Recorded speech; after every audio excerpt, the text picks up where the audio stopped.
Let's pray. Heavenly Father, we just thank you once again for bringing us here together in your presence where there's fullness of joy, Lord.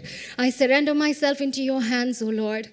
Holy Spirit, you do a work today. You move through me, less of me and all of you today, O Lord. We pray for the hearts and minds of everyone who's here today, Lord, that you would open it, Lord, to receive what you have to share. Holy Spirit, we welcome you to be our teacher today. We pray that all of us would be edified, we would be built up, we would be charged up, and we would be challenged, Lord, to move ahead, to go a step further, to stretch ourselves, to expand ourselves, to receive more from you today. In Jesus' name we pray, amen. Happy Mother's Day. What can I say about mothers? A mother, a cook, a cleaner, a housekeeper, a storyteller, a teacher, a nurse, a coach, an organizer, decorator, baker, security guard, a friend, a multitasker. What can I call her in one word? She's a Wonder Woman. She's a superwoman. Yeah? This poster may look like a movie poster of an ex-Marvel movie, but it's not. It's superwomen like you from the Bible. Mothers, women who did amazing things because they had an amazing God. And what else can I say about mothers? She's someone who can take the place of everyone else, but no one can take her place. You mothers are special to us. You mothers are special to your children. You mothers are above all special to God. Amen? So I'd like to start by asking a question. As mothers or as parents, what would you consider as the most important thing you can pass on to your future generations? Prayer life. Wow, okay, prayer life. Faith in Christ. Amen. Me and my household will serve the Lord. Wow. We have some amazing women in our midst. I'll tell you, I'll be honest, the first thing that came to my mind was an inheritance, because that's how we've been brought up, right? The world will tell you. Even when we had gone to the bank, when we traveled to India, when they saw our daughter Samara, who's 5 years old then, the first thing they did is they pulled up some schemes. They said, start saving today, start investing for your child today, for their future tomorrow. So they start engraving that into you, that you need to start saving an inheritance for your family, for your children, a house, a plot. It can be anything. It can be probably a good family name, a good reputation that we want to pass down for our future generations. But today, I want to take us to what the Bible tells us is something that we can pass down to our future generations. That is the legacy of faith in motherhood from the book of Timothy, 2 Timothy chapter 1, verses 5. Can we read it together? I'm reading it from the TPT version. So 1, 2, 3, let's go.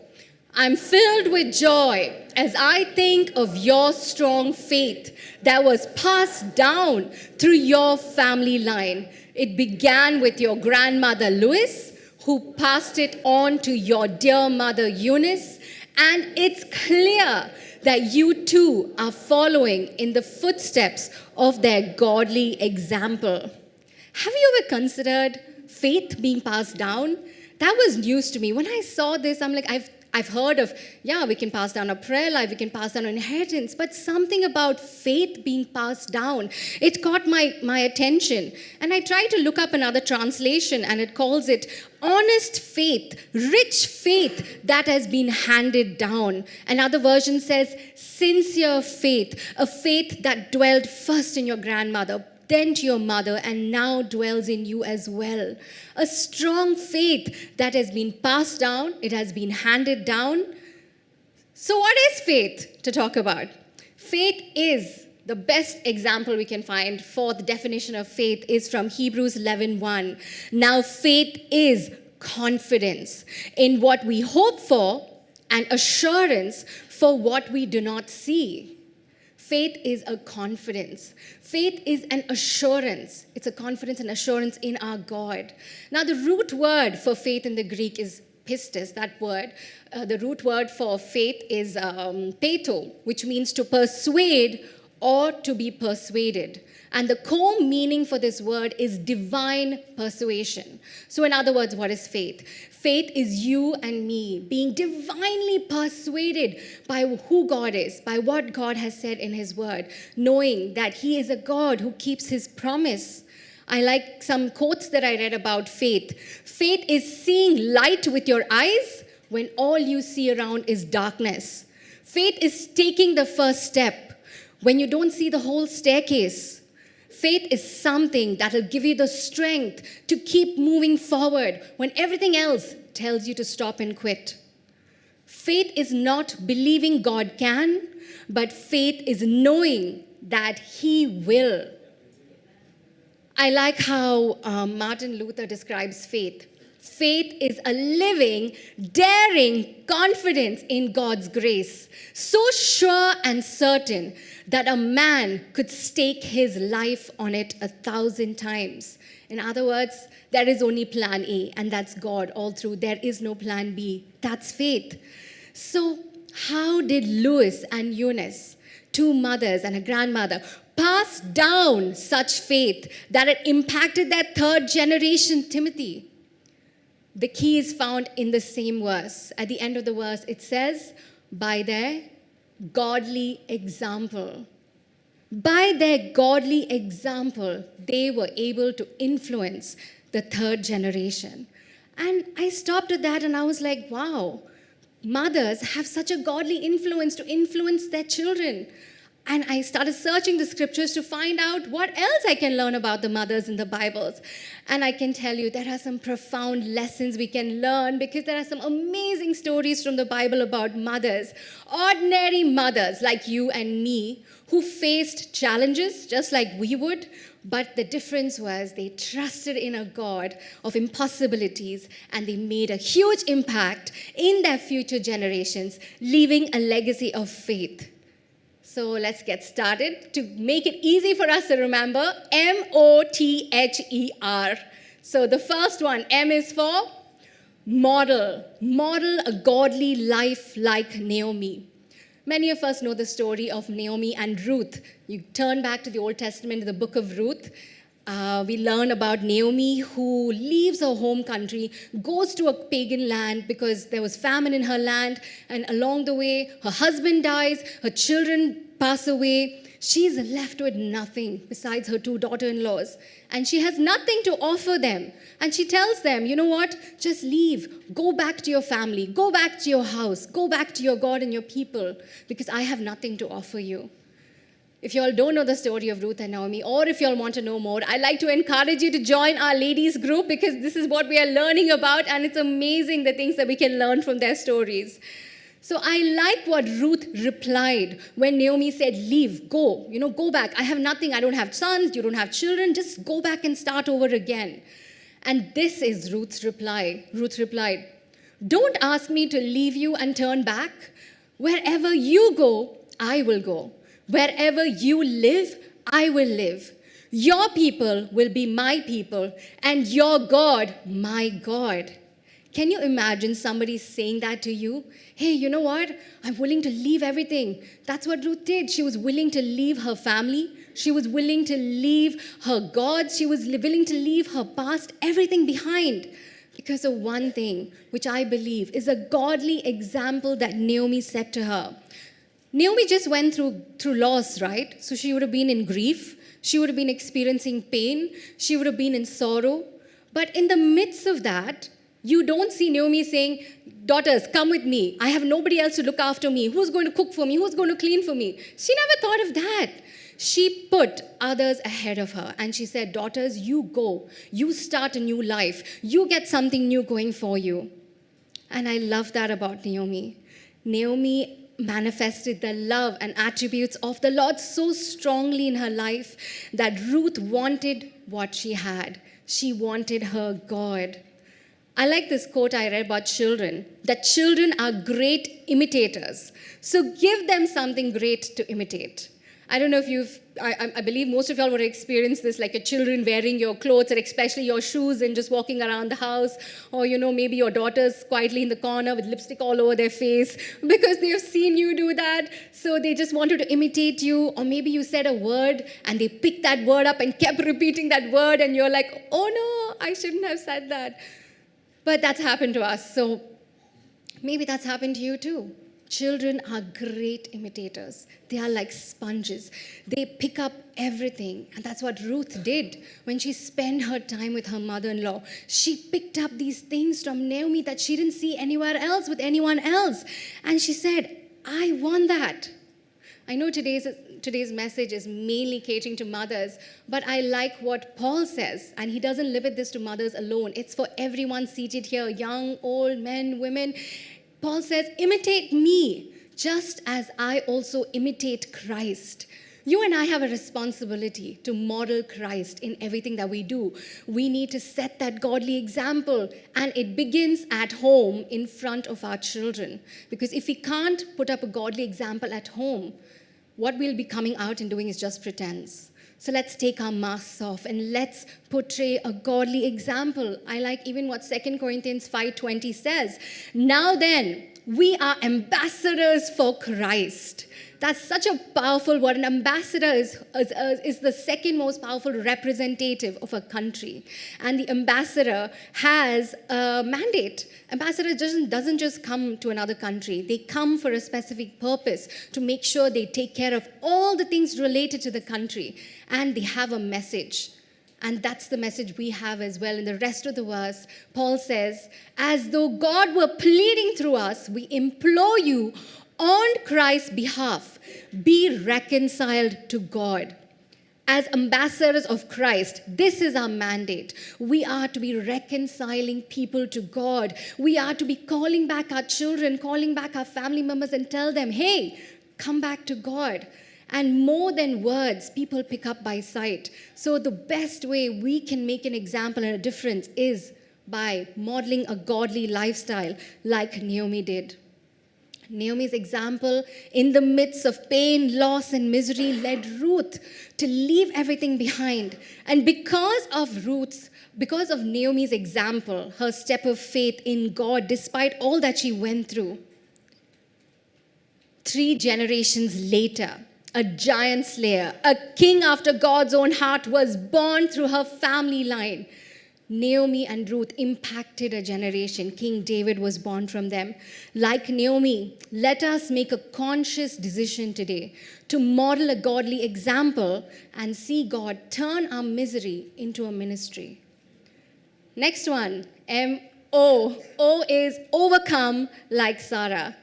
Sarah was around 65 years old when Abraham received the promise. And the promise was, I will make you a great nation. And it was 25 years later that Sarah conceived Isaac. So she was actually by the age of 90. Can you imagine? Back then, when I was thinking about this, I thought, okay, maybe back then the people had different genes. Maybe, they had aged longer. It didn't take so quick for them to age. But they were just like you and me. Can you imagine somebody being pregnant at the age of 90? I mean, when we pray for something and we don't get an answer immediately, we give up, we get frustrated. But 25 years, she waited for the promise to come. How did she get what she desired? How did she make that promise in her life come to pass? Hebrews 11:11 tells us how. It is by faith Sarah herself also received strength to conceive seed, and she bore a child when she was past the age, because she judged him faithful who had promised. That's the key, faith. When we have faith in God's promises, the Bible says we inherit the promises through faith and patience. Sarah did get a little impatient, and an Ishmael was born, and we are still facing the brunt of that. So don't get impatient in the waiting. Keep trusting God. Even if it's going to take 25 years, the outcome is going to be a blessing, because an entire nation was birthed to her, having faith in God for 25 years for the promise to come to pass. Another mother I can think of about overcoming through her difficulties is somebody, which I'll tell you. What would you do if you were provoked or, somebody said nasty things to you, made your life miserable? What would you do? Sorry? Fight back. Exactly. That was the answer I was looking for. I know there may be some really holy people here who said we will pray for them, which is actually the right answer, I'll tell you. But that's the first thing that I would do, right? I'd be like, I should give them a taste of their own medicine. If they are, talking harmful to me or, saying nasty things, I'll say that back to them. Why should only I feel this way? They should feel this way too. That's the first thing we would think of, because even though we know the right thing to do is pray, our flesh kind of gets in the way. I like how Hannah took her problems to the Lord. Hannah's story, she was the second wife of Elkanah, and Elkanah's the other wife, she was pregnant, she delivered children, but Hannah did not. And so Peninnah would always provoke Hannah. She would make her life miserable because she couldn't bear children. But I love how Hannah chose to overcome. 1 Samuel 1:10 says, she had bitterness of soul, and she was in bitterness of soul and prayed to the Lord and wept in anguish. Hannah took her bitterness to the Lord. She didn't choose to show her bitterness to whoever was mocking her, whoever was making her life miserable. She chose to take her bitterness to the Lord, and she wept in front of the Lord. You can show yourself as real as you want in front of God, because He is not going to be there to judge you. He is there to understand you. And Hannah did that. And she took her prayers to God. And I believe all of us do that. But I like what verse 18 says. So the woman went her way and ate, and her face was no longer sad.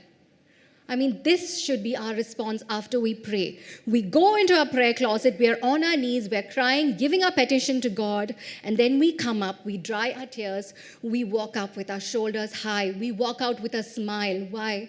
Because we know what the word says. Jesus tells us this. Whatever you ask in prayer, believe that you have received it, and it will be yours.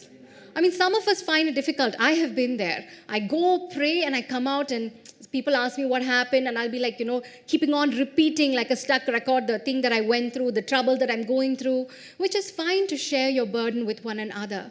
But faith is going into your prayer closet, leaving that prayer there and coming out with your face like Hannah. You're not sad. Some of them, some of us like, I don't feel like eating anything. I'm not going to eat because I'm just too worried. No, go eat. Go wipe your face. Don't be sad anymore. Come out with joy, because Jesus said this to us in Mark 11:24. Like Hannah, let's learn to take it to the Lord in prayer. And you know what? 10 verses later, she overcame. She bare forth a child. And she overcome because of her persistence in prayer. Sarah and Hannah both had challenges. Sarah had physical challenges. Hannah had emotional challenges. But it was their faith in God's promise. It was their faith in prayer that gave birth to a nation and one of the mightiest prophets in the Old Testament. Next time when challenges come our way, let's choose to overcome like Sarah and Hannah, and our God will turn our trial into a triumph. If you haven't been in a life-threatening situation, or if you have been and you probably don't know what to do, I mean, that's happened, right? We go through something, we're like, oh no, what do we do? What do we do? Well, one such mother is the next mother, Jochebed. Jochebed went through one deadly time where they wanted her son dead. I mean, that's probably the highest level of threat mothers could ever face, where people wanting to kill your child, they're telling you to go throw your child in the river. In Exodus chapter 2, we see a mother who courageously rose up in a deadly time, not obeying the Pharaoh's command to have her baby thrown out. Instead, she managed to hide the child. For 3 months, she put the baby into a basket and laid it in the reeds of the river. In other words, she did what she could, and she left the rest to God. How did she have courage to do something like that? Can you imagine in a nation that we are in, suddenly they just pass a decree saying all the boys should be killed? What would we as mothers do? We'd be like helpless. We'd be like, oh my gosh, we probably won't be able to think straight. We'll probably be thinking of fleeing from the country. But I like what Jochebed did.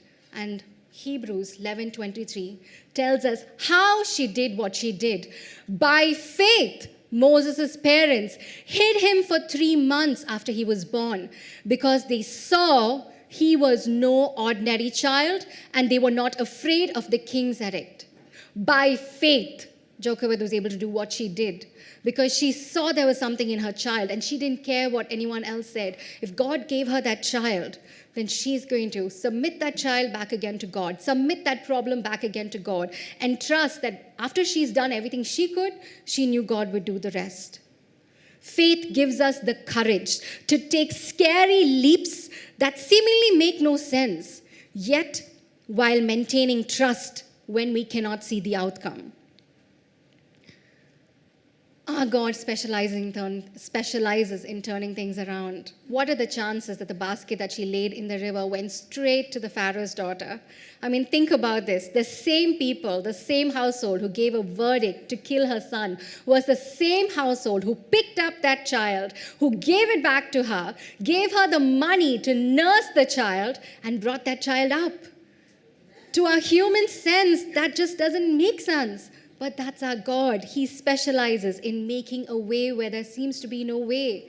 Proverbs 3:5-6 says, "Trust in the Lord with all your heart and lean not on your own understanding. In all your ways submit to him, and he will make your path straight."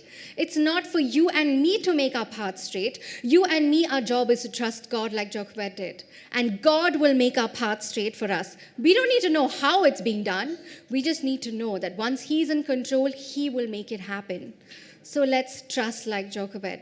Jochebed's act of faith gave birth to the meekest man on the face of the earth. He himself called himself that.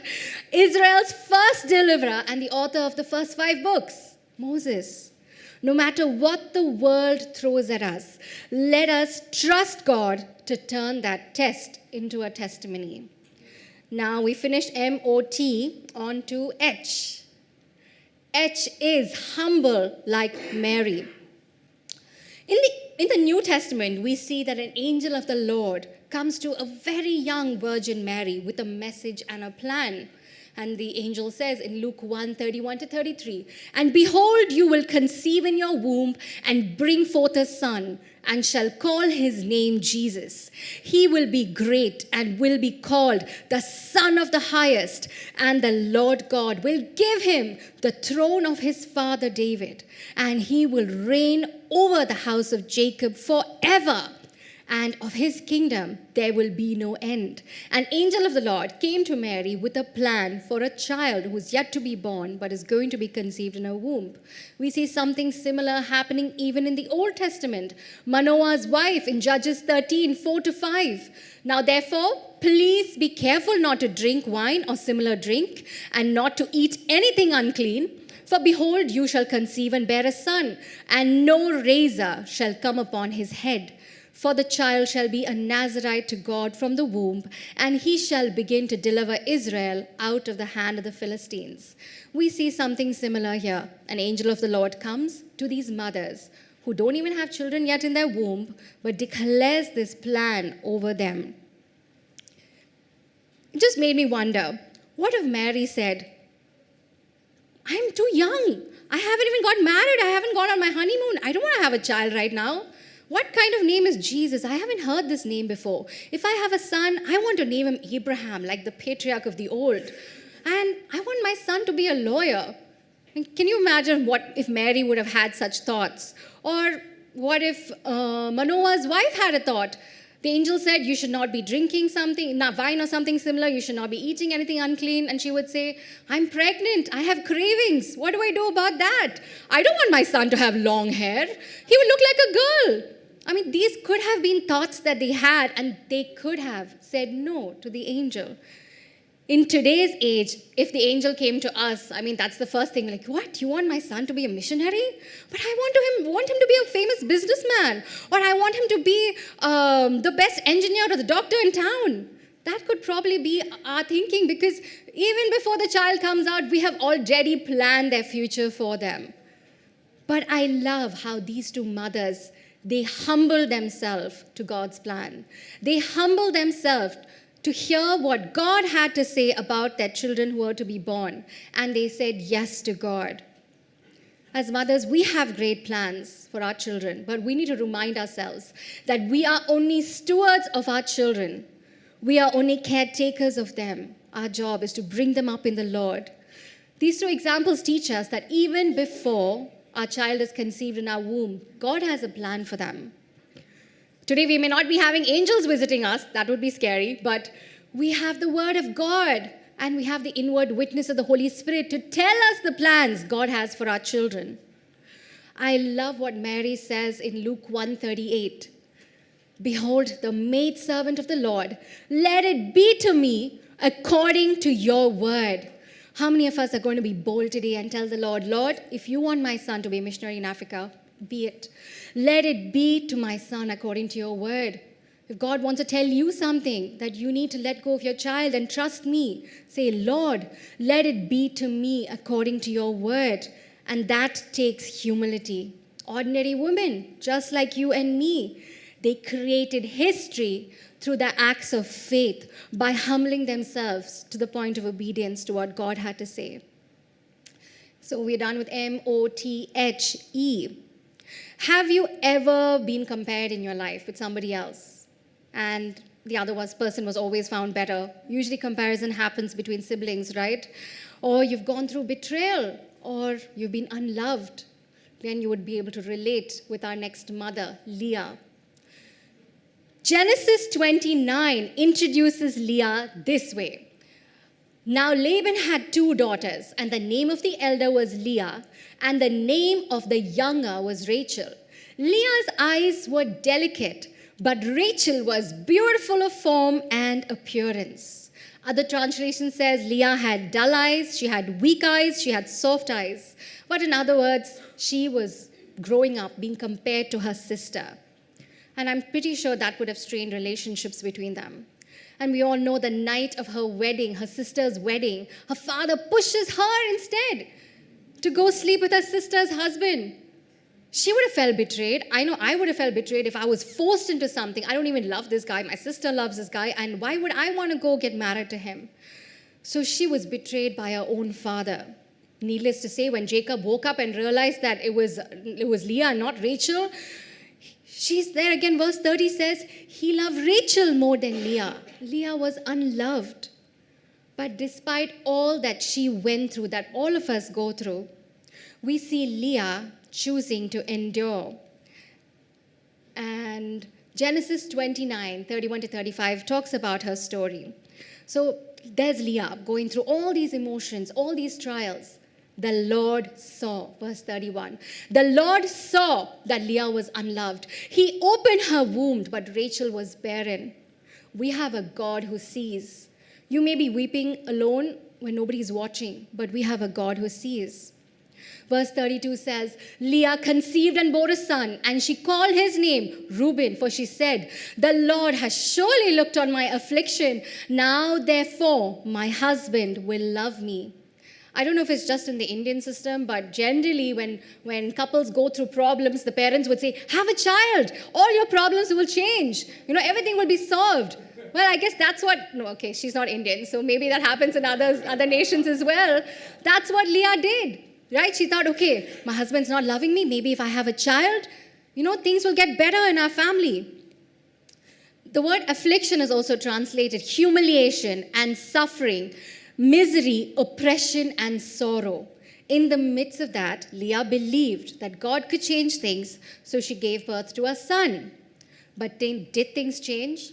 Looks like it didn't, because verse 33 says, she conceived again and bore a son and said, because the Lord heard that I am unloved, he will therefore give me this son also. And she called his name Simeon. Unloved is also translated as hated, neglected, despised. Can you relate to that? That was Leah's suffering. So she thought, okay, now after the second child, surely things are going to change. But it didn't. Verse 34 says she had a third child. She conceived again, bore a son, and said, now this time my husband will become attached to me, because I have borne him 3 sons. Therefore his name shall be called Levi. The word attached also means my husband will feel affectionate toward me. He will be joined to me. He will be my companion. He will hold me close. Leah was missing all that out, basic foundations of what she should have received from a marriage. But did things change? No. After 3 sons, things didn't change. This would have been enough reasons in today's age to have a full-on family feud, to have an ugly divorce, to have a court case, a cause for depression, suicidal thoughts, need for counseling. All this could have been Leah's story if she was right now. But Leah didn't give in. She endured hardship through what she went through. She persevered because she knew that the only one who could change her story was God. And verse 35 says, she conceived again and bore a son. And she said, now I will praise the Lord. Therefore, she called his name Judah. After 4 sons, do you think Leah's situation changed? Well, I believe it hasn't, because Rachel goes on to have children. Then the 2 handmaids end up having children. So she's back again where she started. So what was the need of enduring? What was the need of her persevering like this, going through all this? She could have just left her husband and gone. But because she trusted God, you know what changed? She changed. From a woman who kept thinking, me. What about me? What about my life? What about the love that I need to receive? She changed. And now she said, I will praise the Lord. Enduring in prayer, I'm not telling you to endure through abuse, physical abuse, emotional abuse. That is not what I'm saying. If that is happening to you, please meet one of the elders. We are here to help you. What I'm talking about is other things that you go through, unloved, hatred, humiliation, suffering, all of that. If you are facing all of that, I want to encourage you mothers today. Endure like Leah. You may not get an answer the first time. If you do, great. But don't stop at that. A second time, if you don't get an answer, don't give up. Push through. 3rd time, 4th time. God will come through. He may not change your situation, but he will definitely change you like he did with Leah.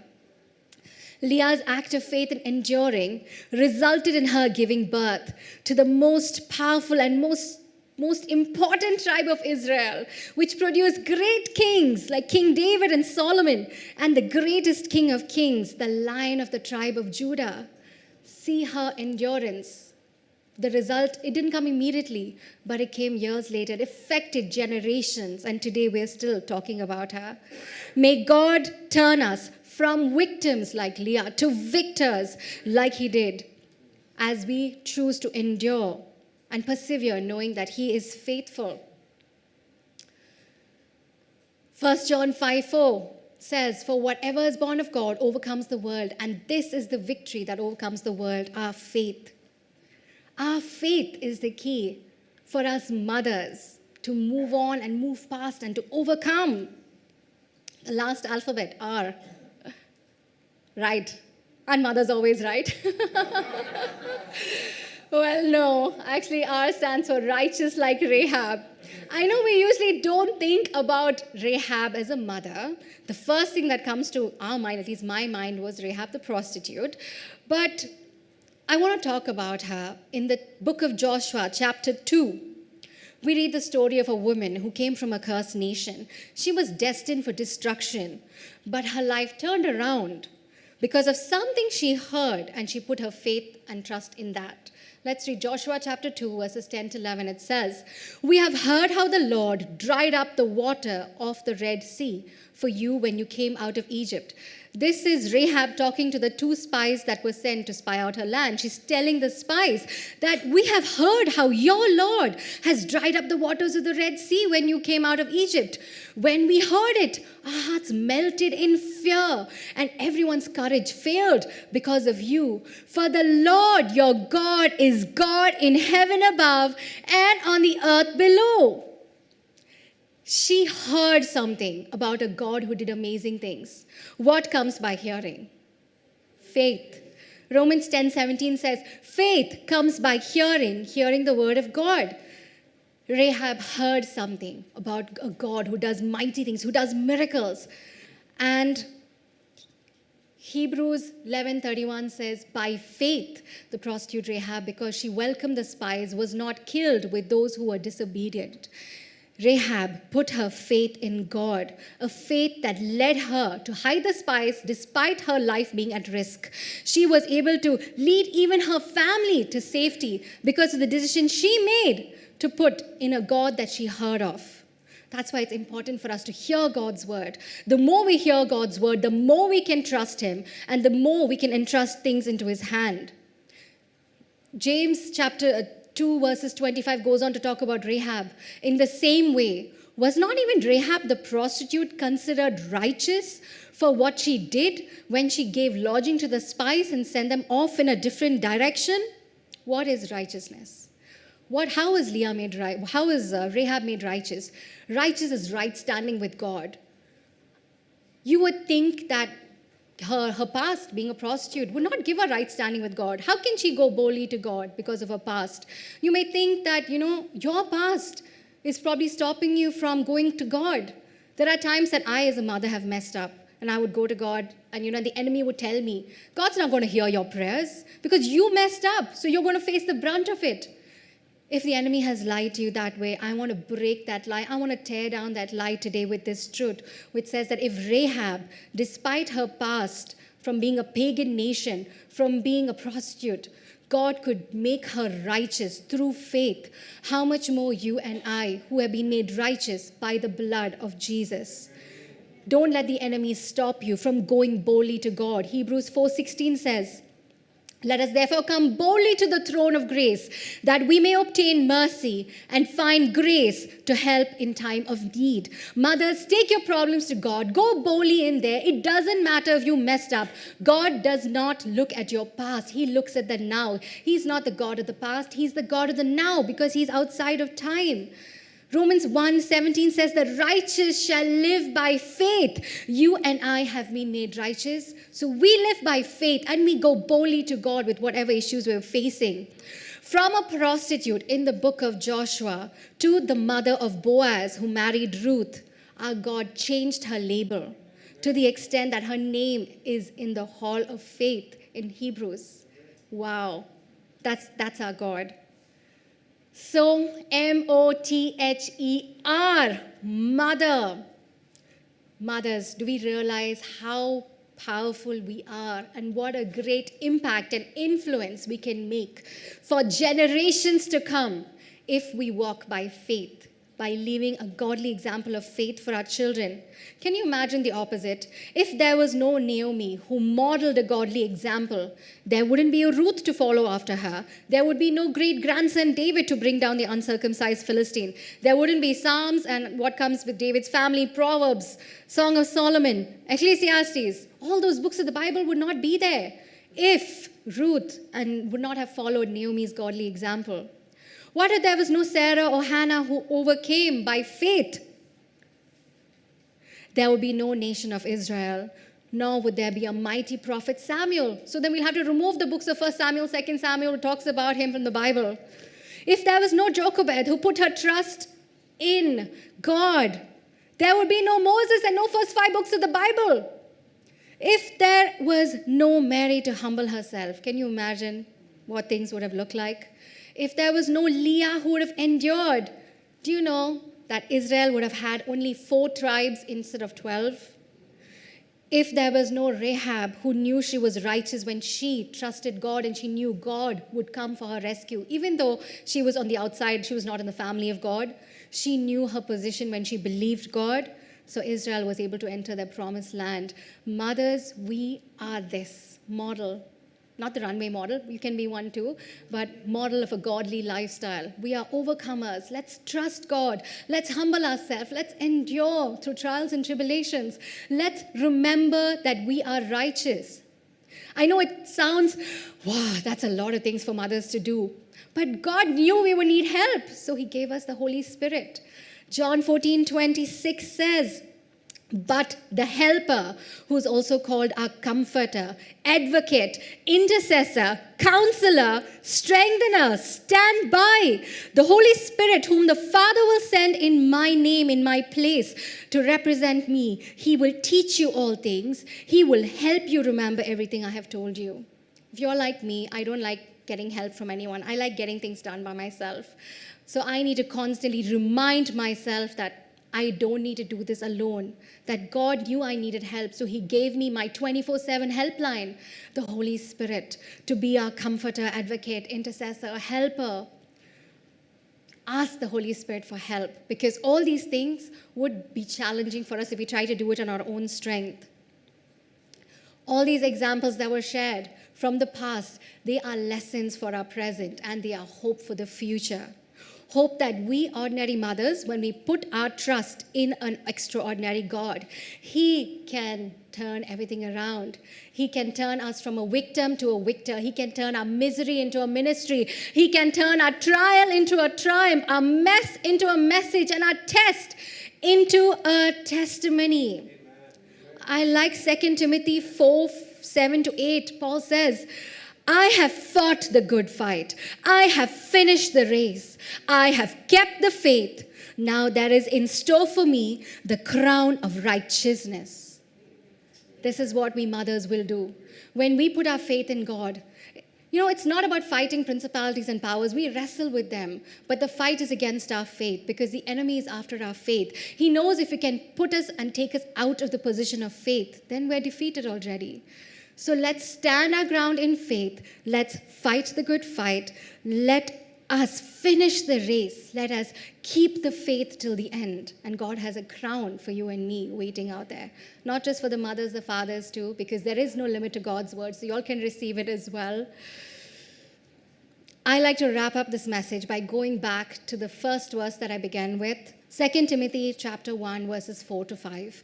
I like to read it this time from the Amplified Version. It says, I remember your sincere and unqualified faith, the surrendering of your entire self to God in Christ, with confident trust in His power, wisdom, and goodness, a faith which first lived in the heart of your grandmother, Lois, your mother, Eunice, and I am confident that it is in you as well. A sincere and unqualified faith. That is in Pranali, that is in Sarita, that is in Romita, that is in you, that is in me. May this be the legacy that we leave behind for our children. Yes, it is good to plan for their future, but let's take time to build up our faith so we can model a godly faith for our children to follow.